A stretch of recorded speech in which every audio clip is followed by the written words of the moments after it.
नमस्कार दोस्तों, दैनिक रोजगार समाचार पेपर की 11 फटाफट बड़ी खबरों में आपका स्वागत है। 11 प्रमुख खबरों को विस्तार से देखने से पहले आपसे निवेदन है कि देव एकेडमी को सब्सक्राइब जरूर करिएगा। वीडियो अच्छा लगे तो लाइक, शेयर, कमेंट करना ना भूलिएगा मित्रों। टीईटी प्रमाण पत्र आजीवन मान्य करने की तैयारी। राष्ट्रीय अध्यापक शिक्षा परिषद का आम सभा की बैठक में निर्णय। अभी तक 5 साल ही मान्य होता रहा है प्रमाण पत्र। उत्तर प्रदेश शिक्षक पात्रता परीक्षा यूपी टीईटी 2020 का प्रमाण पत्र आजीवन मान्य हो सकता है। परीक्षा संस्था इसका प्रस्ताव शासन को भेजेगा। मंजूरी मिली तो शिक्षक बनने के दावेदारों को बार बार प्रमाण पत्र पात्रता परीक्षा देने से मुक्ति मिल जाएगी। परीक्षा नियामक प्राधिकारी कार्यालय उत्तर प्रदेश प्रयागराज इन दिनों परीक्षा का प्रस्ताव तैयार कर रहा है और दिसंबर माह से ऑनलाइन आवेदन लिए जाने की तैयारी है। इम्तिहान फरवरी के अंतिम सप्ताह में कराया जाएगा। अर्थात दोस्तों, आप लोग टीटी की तैयारी कर रहे हैं तो तैयारी में लगे रहिए, क्योंकि दिसंबर में फॉर्म डालना शुरू हो जाएगा और आपका इम्तिहान फरवरी में शुरू होने की पूर्ण संभावना है। इसलिए आप अभी से ही एग्जाम की तैयारी में लगे रहिए।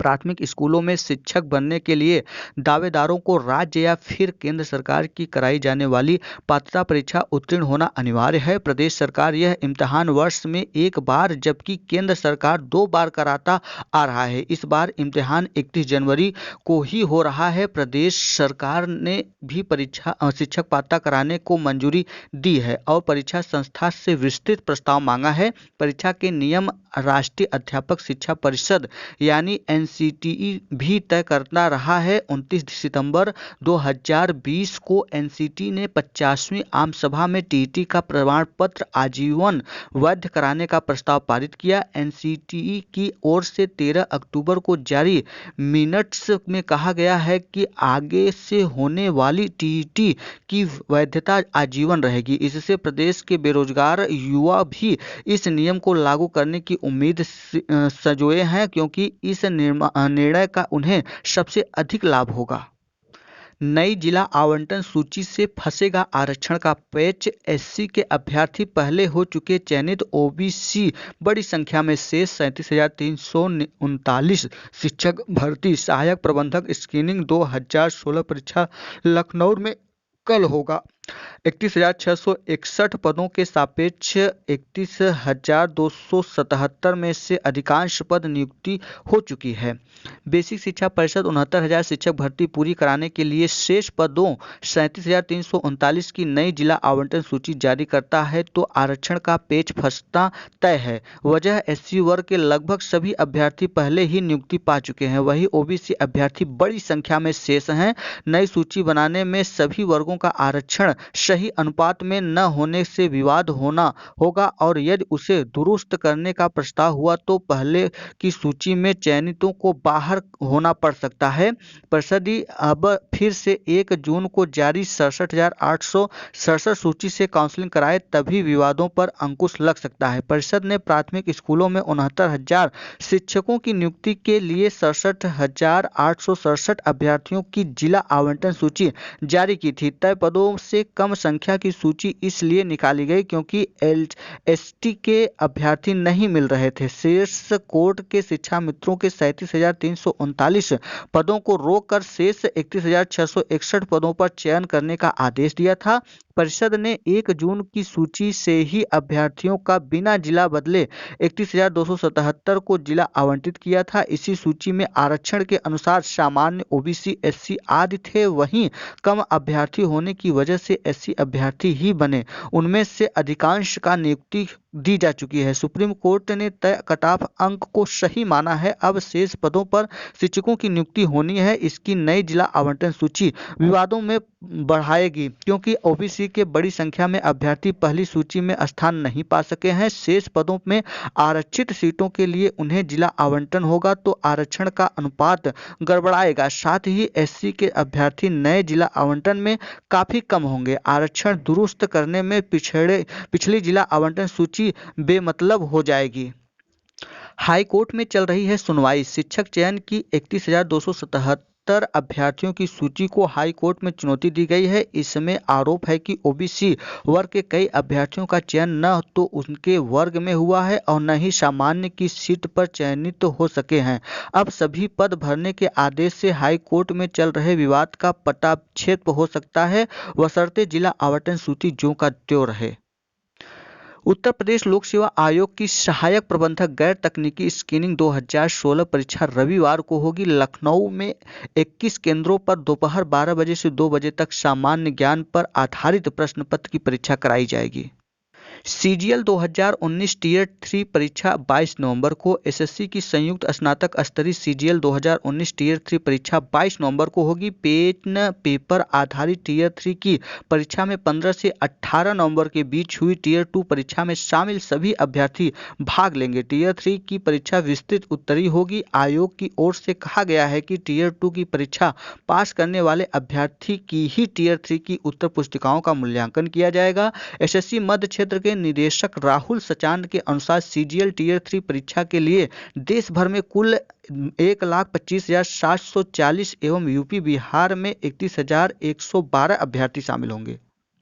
अध्यापक भर्ती के आवेदन में त्रुटि सुधारने का निर्देश। इलाहाबाद हाई कोर्ट ने 69,000 सहायक अध्यापक भर्ती की अभ्यर्थन दीपन देवी के ऑनलाइन आवेदन में हुई त्रुटि सुधारने का निर्देश दिया है। कोर्ट ने कहा कि याची यदि काउंसलिंग में शामिल होती है तो उसके आवेदन की त्रुटि मूल प्रमाण पत्रों के अनुसार सुधारने की अनुमति दी जाए। डिम्पल देवी की याचिका पर न्यायमूर्ति पंकज भाटिया ने सुनवाई की।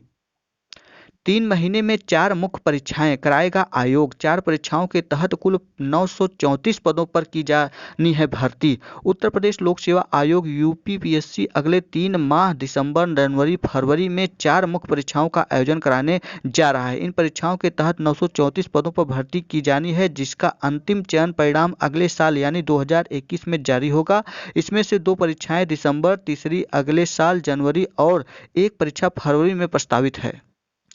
एसबीआई में नौकरी से पहले 3 साल की इंटर्नशिप। बैंक की कसौटी पर खरा उतरने के बाद कंफर्म होगी नौकरी। 8,500 पदों के लिए मांगे ऑनलाइन आवेदन। 100 नंबर की होगी परीक्षा। पीओ के चयनितों की देनी होगी 2 लाख की सिक्योरिटी। कर्मचारियों व शिक्षकों की कई मांगें जल्द होंगी पूरी। कर्मचारी शिक्षक संयुक्त मोर्चा का दावा। मुख्य सचिव से वार्ता में कई मुद्दों पर बनी सहमति। जल्द नियमित किए जाएंगे तटस्थ शिक्षक। सीबीएसई बोर्ड परीक्षाएं हर हाल में होंगी। त्रिपाठी जी एसोचैम की ओर से नई शिक्षा नीति पर आयोजित वेबिनार में बोर्ड सचिव ने कहा, जल्द ही घोषित की जाएगी 10वीं और 12वीं की परीक्षा की तिथियां।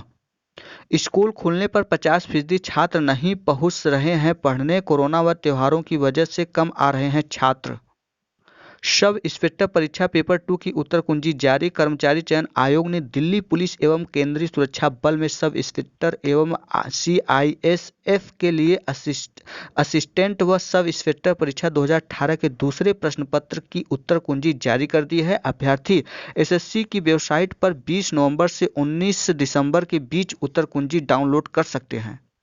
शिक्षा मित्रों ने बीएसए को दिया ज्ञापन। उत्तर प्रदेश प्राथमिक शिक्षा मित्र संघ का प्रतिनिधित्व मंडल बीएसए और एसओएसएसए रमेश सिंह से मिला, जिसमें शेष बचे शिक्षा मित्रों के मानदेय को लेकर चर्चा हुई। एओ ने बताया कि अब तक 3,095 शिक्षा मित्रों का अक्टूबर महीने तक का भुगतान किया जा चुका है। 8 शिक्षा मित्रों का मानदेय शुक्रवार को भेजा गया है। अभी 48 शिक्षा मित्रों का मानदेय जाना शेष है, जिसमें 6 शिक्षा मित्रों का त्याग पत्र उनके कार्यालय को दिया गया है। एक शिक्षा मित्र अवैतनिक अवकाश पर चल रहा है। बाकी 41 शिक्षा मित्र शेष बचे हैं, जिसमें से 25 का डाटा पूरा नहीं है। उन्होंने बताया कि उनका लक्ष्य है कि नवंबर माह से पहले ही सभी 41 बचे हुए शिक्षा मित्रों की समस्याओं का निस्तारण किया जा सके।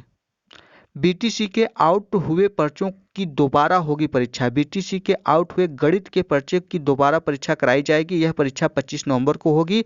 इसके लिए 6 विद्यार्थियों को परीक्षा केंद्र बनाया गया है। 6 विद्यालयों को परीक्षा केंद्र बनाया गया है। जिले में बीटीसी व डीएलएड परीक्षा के दौरान 11 नवंबर को गणित की परीक्षा कराई गई थी। डीआईओएस राजू राणा व शिक्षा विभाग के अन्य अधिकारियों ने कुछ युवाओं को मोबाइल पर आउट हुआ पेपर पकड़ा था। यह युवा पेपर आउट करके नकल भी करा रहे थे। इसके बाद इस परीक्षा को निरस्त कर कर दिया गया।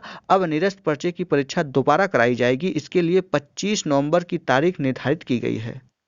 सार्वजनिक स्थानों पर 2 गज की दूरी न बरती तो देना होगा 2000 जुर्माना। अधिसूचना जारी। सार्वजनिक जगहों पर थूकने, गुटखा खाने पर भी जुर्माने की राशि बढ़ाकर 6608 नए मरीज, 118 की मौत हो गई। आपात स्थिति में मरीजों को टीका लगाने की मंजूरी संभव। पॉलिटेक्निक के 8वें चरण की चॉइस लॉक शुरू। 21 तक चॉइस लॉक करने का मौका। 22 को परिणाम घोषित होगा। 25 को दोपहर 2 बजे तक फीस करनी होगी जमा। आईटीआई पर चढ़ेगा आधुनिकता का रंग। अंतिम चरण में पहुंचा प्रवेश। युवाओं की तकनीकी शिक्षा देकर अपने पैरों पर खड़े करने वाले आईटीआई की आधुनिकता का रंग देने का कवायद शुरू हो गया है। प्रवेश प्रक्रिया समाप्त होने के साथ ही संस्थानों की ट्रेडों में नए सिरे से तैयारी करने की योजना है। ब्यूरो के मुताबिक प्रैक्टिकल पर जोर देने के साथ ही पारंपरिक औजारों के मुकाबले आधुनिक औजारों के प्रयोग पर बल दिया जाएगा। सेना भर्ती की लिखित परीक्षा का परिणाम 20 दिन में घोषित होगा। 2228 अभ्यर्थी हुए थे परीक्षा में शामिल। 858 ने पास सफलता मिली है। सेना में 20 दिन के भीतर भर्ती की लिखित परीक्षा का परिणाम घोषित कर दिया जाएगा। बीते 1 नवंबर को लखनऊ भर्ती मुख्यालय द्वारा लिखित परीक्षा का आयोजन किया गया था। इसमें लखनऊ समेत 13 जिलों के 2228 अभ्यर्थियों ने हिस्सा लिया था, जिसमें 858 अभ्यर्थी सफल हो गए हैं। अब इन अभ्यर्थियों को सेना में ट्रेनिंग के लिए डिस्पैच लेटर भेजने की तैयारी है। 550 मतदाता केंद्रों पर कराया जाएगा शिक्षक स्नातक चुनाव। विधान परिषद के शिक्षक स्नातक लखनऊ निर्वाचन क्षेत्र के लिए 1 दिसंबर को होने वाले चुनाव के लिए 550 के करीब मतदान केंद्र बनाए गए हैं। इनमें से 137 केंद्रों पर शिक्षकों के वोट पड़ेंगे, जबकि स्नातक के लिए 428 केंद्र बनाए गए हैं। 3 दिसंबर को मतगणना होगी।